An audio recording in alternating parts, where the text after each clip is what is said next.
Mesdames et messieurs, aujourd'hui se sont réunis à Paris, sous la présidence conjointe de la France et du secrétaire général des Nations Unies, les dirigeants de la Ligue des États arabes et de l'Union européenne, ainsi que les représentants des États-Unis et du Canada.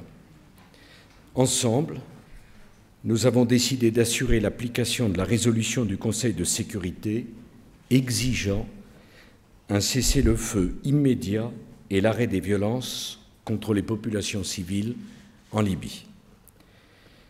Les participants sont convenus de mettre en œuvre tous les moyens nécessaires, en particulier militaires, pour faire respecter les décisions du Conseil de sécurité des Nations Unies. C'est pourquoi, en accord avec nos partenaires, nos forces aériennes s'opposeront à toute agression des avions du colonel Kadhafi contre la population de Benghazi. D'ores et déjà, nos avions empêchent les attaques aériennes sur la ville. D'ores et déjà, d'autres avions français sont prêts à intervenir contre des blindés qui menaceraient des civils désarmés. Dès hier, la France, le Royaume-Uni, les États-Unis et des pays arabes ont adressé au colonel Kadhafi et aux forces qu'il emploie l'avertissement suivant. En l'absence d'un cessez-le-feu immédiat et d'un retrait des forces qui ont attaqué les populations civiles au cours des dernières semaines, nos pays auront recours à des moyens militaires. Cet avertissement a été repris par tous les participants au sommet qui vient de s'achever. Le colonel Kadhafi a méprisé cet avertissement. Au cours des dernières heures, ses forces ont intensifié leurs offensives meurtrières. Des peuples arabes ont choisi de se libérer de la servitude dans laquelle ils se sentaient depuis trop longtemps enfermés. Ces révolutions ont fait naître une immense espérance dans le cœur de tous ceux qui partagent les valeurs de la démocratie et des droits de l'homme. Mais elles ne sont pas sans risque. L'avenir de ces peuples arabes leur appartient.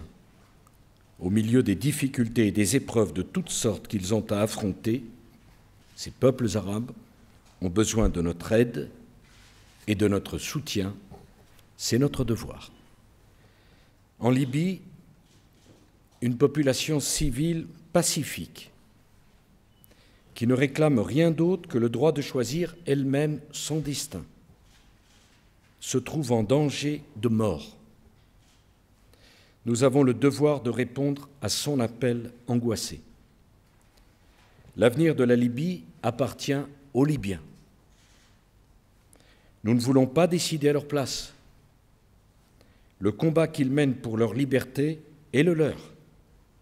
Si nous intervenons aux côtés des pays arabes, ce n'est pas au nom d'une finalité que nous chercherions à imposer au peuple libyen, mais au nom de la conscience universelle qui ne peut tolérer de tels crimes. Aujourd'hui, nous intervenons en Libye sur mandat du Conseil de sécurité de l'ONU, avec nos partenaires, et notamment nos partenaires arabes. Nous le faisons pour protéger la population civile de la folie meurtrière d'un régime qui, en assassinant son propre peuple, a perdu toute légitimité.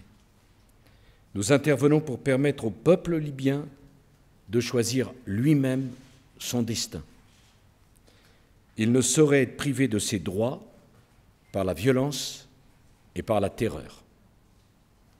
Il est encore temps pour le colonel Kadhafi d'éviter le pire en se conformant sans délai et sans réserve à toutes les exigences de la communauté internationale. La porte de la diplomatie se rouvrira au moment où les agressions cesseront.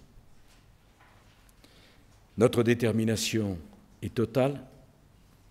Je le dis avec solennité, chacun se trouve désormais placé devant ses responsabilités. C'est une décision grave que nous avons été amenés à prendre, aux côtés de ses partenaires arabes, européens, nord-américains. La France est décidée à assumer son rôle devant l'histoire. Je vous remercie.